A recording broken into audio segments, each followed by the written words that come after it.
observa a segurança na forma que a pessoa está explicando, pelo embasamento que ela tem. Então, existe muita viajada na maionese mística com coisas sem fundamento. E outra coisa, Rafael, que para mim é uma coisa que sempre eu venho falando há muito tempo, porque aborrece.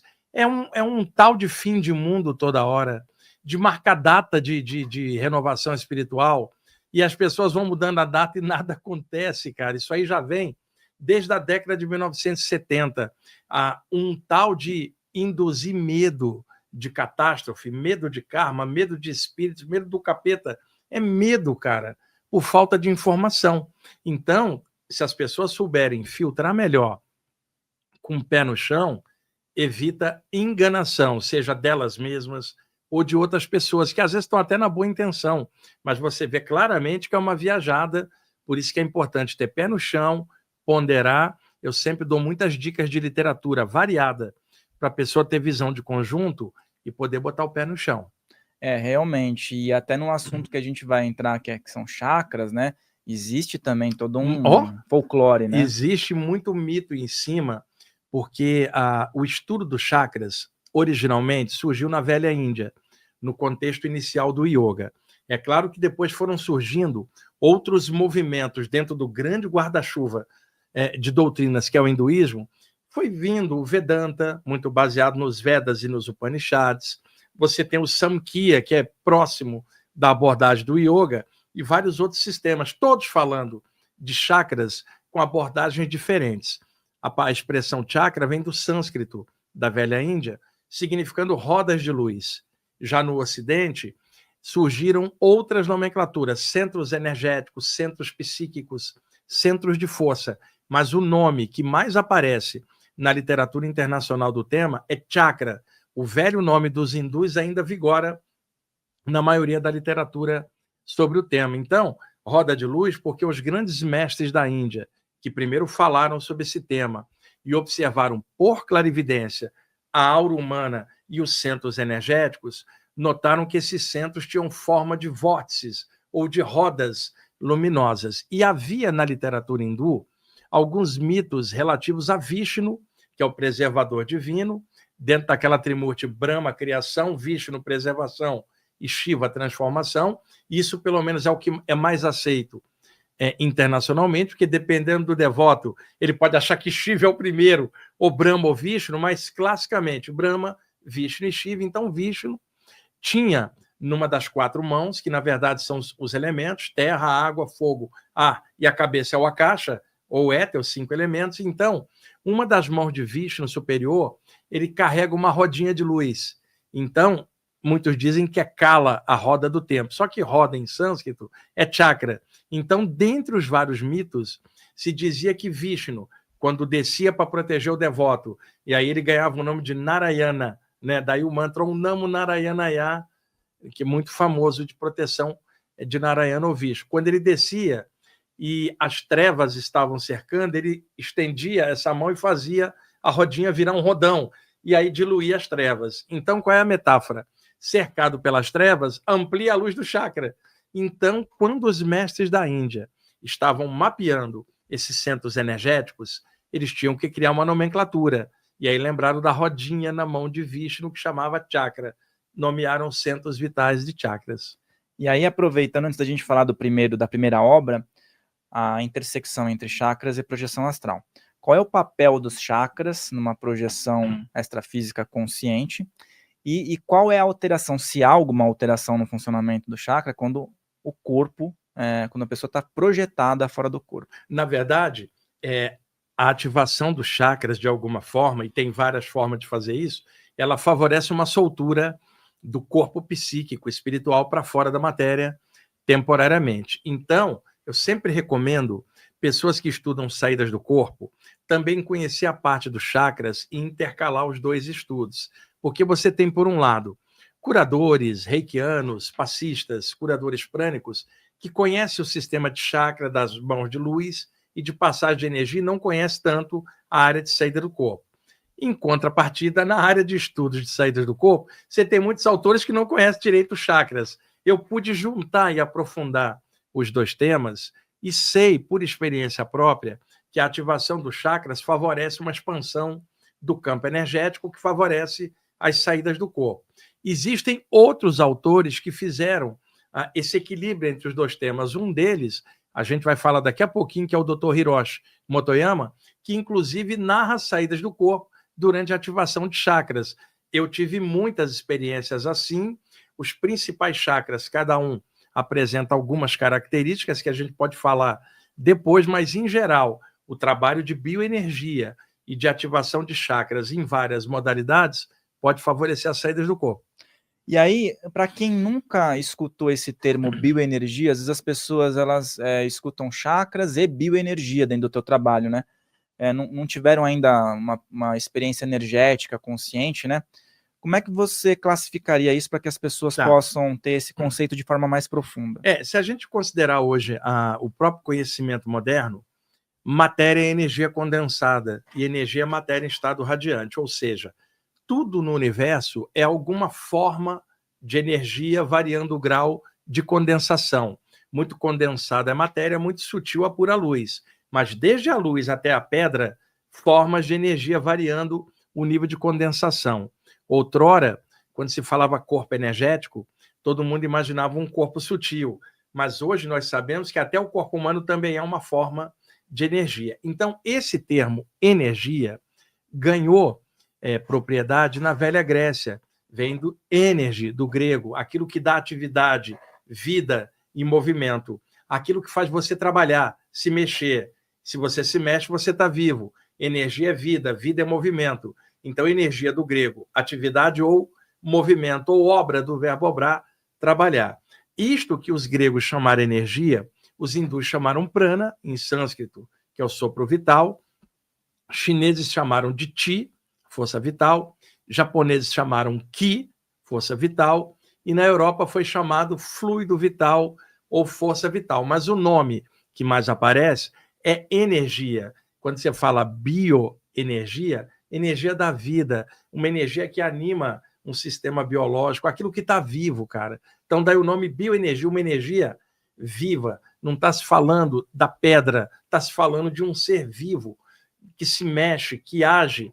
Bioenergia é o termo moderno para se falar dessa energia da vida. Muita gente associa, às vezes, exclusivamente com o Reich, né? O Reich tinha um trabalho muito bom, foi boicotado, porque ele trabalhava com temas que décadas atrás eram tabus, inclusive a questão da sexualidade, mas ele trabalhava dentro de um espectro mais material. Não havia um conteúdo espiritual dentro do trabalho dele, que era excelente dentro da proposta dele. Ele chamava mais de orgone. Daí vem as expressões orgonites, câmara de orgone, caixa de orgone. Orgone era o termo que ele usava. Mas também usava, às vezes, a expressão bioenergia. Falava das carapaças bioenergéticas que travam a pessoa, causando bloqueios. Mas o termo bioenergia é mais amplo. Tá? Apenas o Reich se referia a ele associado com a expressão orgone. Mas bioenergia é uma expressão geral. Energia vem do grego, bio, vida, energia da vida. Foi legal você falar isso porque tem muita gente da área psicanalítica que associa exclusivamente ao trabalho do Reich. E eu já falei para algumas pessoas, é muito mais amplo do que isso, então é muito importante. O termo é anterior ao Reich e ele usava mais a expressão orgone. Orgone.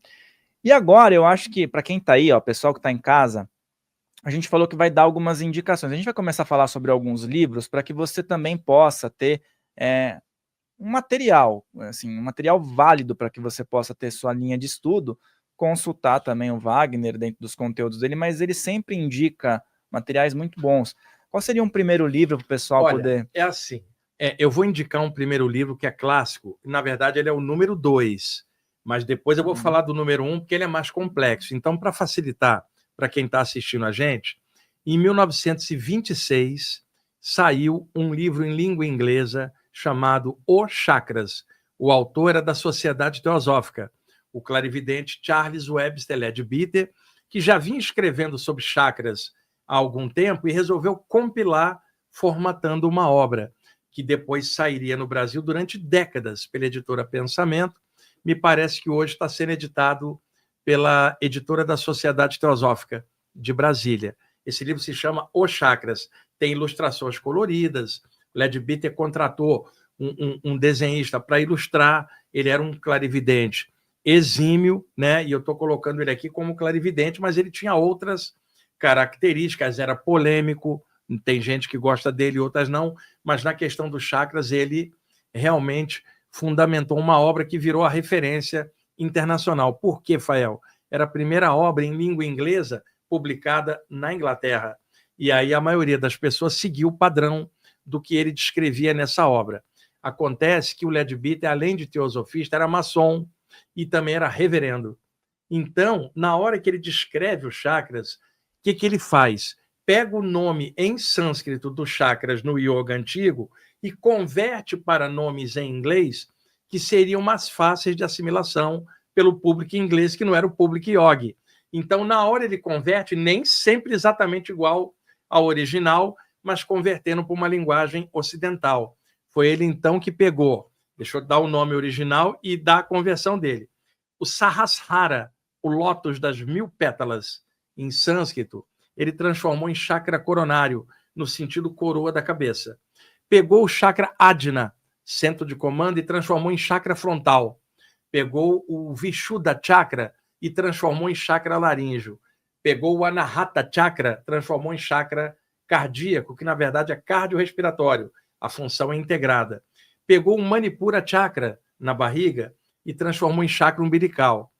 Na hora que ele vai falar do chakra do baixo ventre, que é chamado em sânscrito Swadhisthana, na posição dele de reverendo, né? Naquela época, década de 1920, a Inglaterra saindo ainda daquela referência vitoriana clássica, em um conservadorismo enorme, falar de sexualidade, nem pensar. E ele, sendo reverendo ainda, ele temeu falar do tema da sexualidade. Então ele coloca lá no livro: este chakra é perigoso, é somente para quem pratica ativação de Kundalini no meio yoga, como bons ingleses que nós somos, não vamos mexer com isso, e surgiram no lugar trabalharmos o chakra do baço. O baço é uma víscera do lado esquerdo da área abdominal, retém células mortas e as destrói, produz glóbulos brancos, glóbulos vermelhos, é um lixeirinho da corrente sanguínea. E baço em inglês se chama spleen. Foi daí que ele criou a expressão chakra esplênico, que vem de spleen, o centro esplênico, que a medicina fala, mas ele colocou um chakra em cima e tirou o chakra geniturinário, que não é só sexual, é geniturinário, tirou da relação e botou o baço no lugar. E pegou o chakra da base da coluna, que é o único que aponta para baixo, para captar a energia da Terra, e chamou, no original era Muladhara, ele chamou então de chakra básico. Então a literatura moderna ocidental de chakras se deve à literatura da teosofia e do Charles Webster Leadbeater, que se tornaria então a referência internacional. Tá? Então a gente não está com o livro aqui, mas pode mostrar a capa aqui, né, na hora da edição dessa entrevista. Agora, um detalhe: se você consultar internacionalmente, vão indicar esse livro como uma grande referência em inglês. Só que tem uma história de bastidores. No século XVI, Fael, surgiu um tratado chamado Sat Chakra Nirupana, de autoria de vários mestres yogis, principalmente o Swami Purnananda, que compilava todas as coisas faladas de chakra já há séculos antes, dentro não só do yoga, mas de outras linhas hindus. Esse livro compilava, assim como lá atrás, séculos antes, o Patanjali compilou os passos do yoga, os aforismas do yoga, que se tornariam a referência do yoga. Então, este livro, Sat Chakra Nirupana, em sânscrito, se tornaria a referência de compilação na Índia. Séculos se passaram. Quando foi por volta de 1917, um preposto da rainha da Inglaterra, já que a Índia era colônia britânica, se chamava Sir John Woodruff, era um Sir, foi mandado pela rainha para tomar conta de um distrito na Inglaterra, na Índia, que era colônia britânica. Ele se apaixonou pela filosofia yogi, cara, e aprendeu sânscrito, virou um tradutor, passou a se vestir com roupa branca, e é claro que na Inglaterra isso não era bem visto, né? Porque a visão que o inglês tinha do povo da Índia naquela época era uma visão pejorativa de uma nação colonizada, e na visão inglesa, com a superstição, na visão, né, totalmente egóica dos ingleses sobre os hindus naquela época. E aí ele se apaixona traduz trechos do Sat Chakra Nirupana do século XVI e produz um livro chamado The Serpent Power, A Serpente do Poder, em língua inglesa, porém na Índia. E aí o que aconteceu? Como o livro saiu em 1917 na Índia, na Inglaterra ninguém soube. E os poucos que souberam nem ligaram, porque estava sendo lá na Índia que eles consideravam série B, segunda divisão. E na Índia, os hindus não queriam ler porque era em inglês, que era o opressor para eles. Esse livro passou meio que batido. Historicamente, ele é o primeiro em língua inglesa, mas na Índia, alguns anos se passaram, em 1926, Leadbeater publica o dele em inglês, na Inglaterra. Como ninguém tinha tido conhecimento do outro, ele se tornou a referência. Na verdade, ele é o número 2 em língua inglesa, o primeiro saiu na Índia. E o grande tratado de chakras que tinha até então era o do século XVI, o Sat Chakra Nirupana, mas ele está voltado para um público mais yogi, ou que trabalhe com Kundalini e outras coisas à moda realmente mais oriental. Nesse sentido, o trabalho do Leadbeater foi facilitar a linguagem, trazer uma linguagem ocidental a questão desses chakras. O único senão é que ele cortou o chakra sexual e botou o do baço, e muita gente seguiu esse padrão até hoje. Quando eu falo em palestra do chakra geniturinário, tem gente que fala, mas não, nós não mexemos com isso. Eu falo, por que não? Porque a gente não quer misturar sexo com espiritualidade. Só que tem um detalhe, ele é geniturinário. A pessoa pode não ter atividade sexual, mas precisa urinar, senão morre. Não tem como tirar esse chakra daí. Está ligado às vias urinárias. Igual na área peitoral, não é só cardíaca, é cardiorrespiratório. Então, o livro do Leadbeater é 1926, mas tinha um outro de 1917, The Serpent Power, e aí, para evitar conflito, o Sir John Woodruff publicou o livro sob pseudônimo e botou Arthur Avalon. Fael, você quer pseudônimo mais inglês do que Arthur Avalon? Todo mundo sabia que era ele. Ele, na verdade, é o primeiro em língua inglesa, mas na Índia.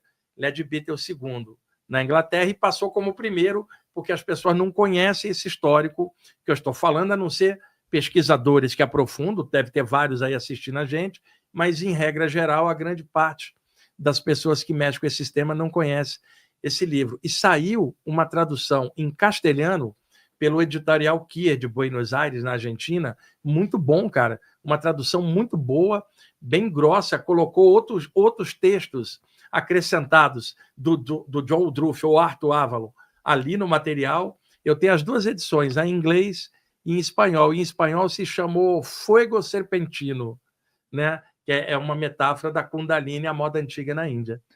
Legal, e você falou sobre isso, às vezes uma pessoa fala assim, não pode misturar sexualidade com espiritualidade e tal.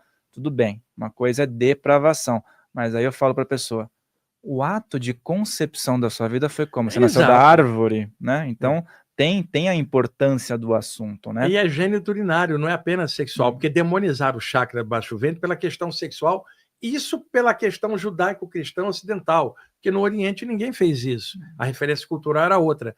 Não dá para tirar esse chakra. E, principal, como é que você caracteriza, Rafael, se um chakra é de primeira divisão ou não? O 7. Cada um dos chakras está conectado a uma das glândulas do sistema endócrino. O sistema endócrino é composto de 7 glândulas produtoras de hormônios que viajam por dentro da corrente sanguínea. Por isso o nome grego endo, por dentro. Essas glândulas são pineal, hipófise, tiroide, timo, pâncreas, gônadas e suprarrenais. Então, os hindus antigos classificavam um chakra primeira linha se ele tivesse conexão com o sistema endócrino. É claro que a expressão endócrino não existia na Índia, ela é grega, posterior. E a medicina passou a falar de glândula, sei lá, século XVIII, XIX para frente. Mas tanto os egípcios antigos nas iniciações, quanto os hindus antigos sabiam desse sistema e conectaram os chakras exatamente na região. Dá uma olhada, Rafael. Topo da cabeça, se eu puxo uma linha reta atravessando o cérebro, dá em cima da pineal. Frontal, puxo uma linha reta para dentro, dá em cima da hipófise. Laríngeo, puxo uma linha reta, dá na tiroide. O cardiorrespiratório, puxa uma linha reta mais para cima, vai dar o timo. O umbilical, puxa uma linha para dentro da barriga, vai dar o pâncreas. Embaixo, no baixo ventre, puxa uma linha reta um pouco para baixo, você vai ter as gônadas, testículos no homem, ovários na mulher. E o da base da coluna, quando a energia sobe, pega os músculos intercostais e as glândulas adrenais ou suprarrenais em cima dos rins. Então, não dá para você tirar o chakra geniturinário, porque tem glândula e tem o sistema urinário. Enquanto que o baço, uma pessoa pode até perder o baço no plano físico e continuar viva, mas ela não pode viver sem urinar. Ou então vai ter que fazer hemodiálise. Então, nesse caso, o que o Leadbeater fez, eu entendo, ele era um autor ótimo. Eu aprendi muita coisa estudando o trabalho dele, mas ele desviou um chakra porque ele não tinha coragem de falar da sexualidade numa época como aquela. Até eu entendo ele, eu não entendo porque que outros autores depois não corrigiram, mas teve um autor, que eu vou falar daqui a pouquinho, que fez a mesma menção que eu estou fazendo, uma correção, e daqui a pouquinho eu oriento que autor é esse. E outra, eu estou dando dados históricos, o que eu estou falando não é achismo, é informação que as pessoas vão atrás dessas literaturas e pesquisa, porque você sabe hoje como é na internet, é muito achismo. Ah, eu não concordei com isso, mas você pesquisou? Você foi lá ver as fontes sugeridas? Hoje, você pega um médico, vai falar embasado na medicina que ele estuda e trabalha há anos, você vai ter gente que nunca abriu um livro de medicina questionando o cara, né, com o conhecimento. O médico pode errar, mas o conhecimento geral da medicina é conhecimento acumulado. Então, eu estou dando esse exemplo. Então, hoje as pessoas, elas dão achismo, opinião sobre tudo, sem ter aprofundado. E às vezes as pessoas, elas também falando, é assim e ponto final, sem ter tido esse aprofundamento, né? E perdem possibilidades. Eu acho que isso é o ponto crucial. E aí você falou sobre chakras e limpeza energética, higiene energética, e eu vejo um paralelo que muitas pessoas às vezes colocam em comentários aqui no canal, uma certa confusão. Acho que é o momento para a gente ter um esclarecimento. A diferença de uma higiene energética, quando o problema é a energia da pessoa, e a questão do ataque extrafísico. Tá. A higiene bioenergética, vamos chamar assim, ela é semelhante à higiene do corpo humano. A pessoa tem que tomar banho, cara. A água tem alta condutibilidade energética. Tomar banho é uma prática material e bioenergética ao mesmo tempo, né? A pessoa, ela tem que ter a higiene básica para manter a saúde do corpo humano dela. Não é pela questão estética que eu estou falando, é a saúde básica, o corpo dela rígido, saudável.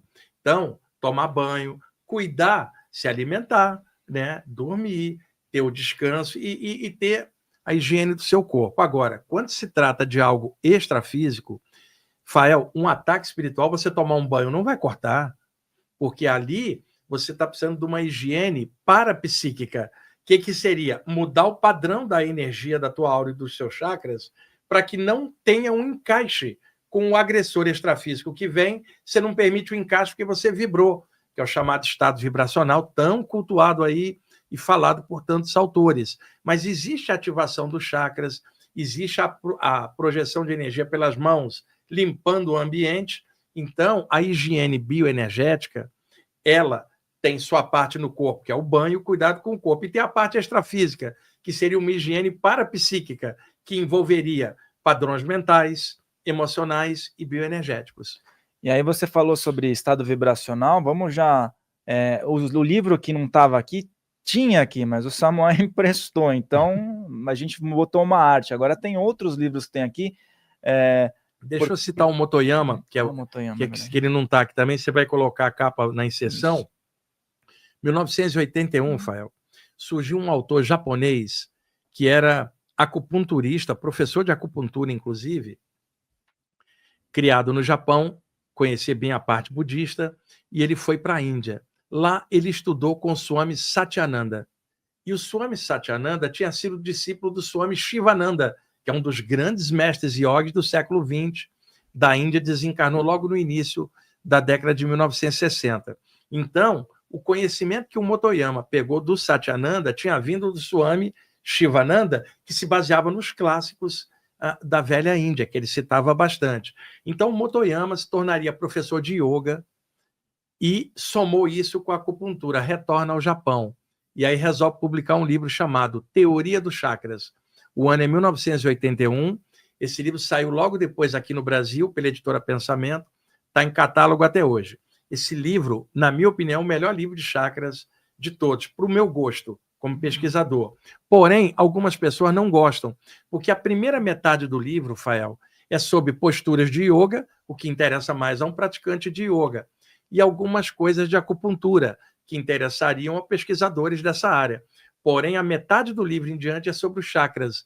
E aí ele cita o Sat Chakra Nirupana do século XVI, né? Cita o Leadbeater e fala do lance do baço e o confronto com o chakra geniturinário. É a mesma coisa que eu coloquei aqui e sugere, educadamente, timidamente, que ele tinha feito aquilo para desviar da questão sexual. E ele foi muito educado. Eu aqui estou sendo mais direto, porque nós estamos numa outra época, 2025. O livro dele, 44 anos antes, 1981. E eu recomendo veementemente, pessoal, esse livro como um grande livro de saídas do corpo, mas saídas do corpo, não, desculpe, de chakras. A segunda metade dele vale a pena, é muito importante. Ele cita o Arthur Avalon, que era o pseudônimo do John Woodruff, vai citando também. Esse livro eu recomendo bastante para as pessoas pesquisarem.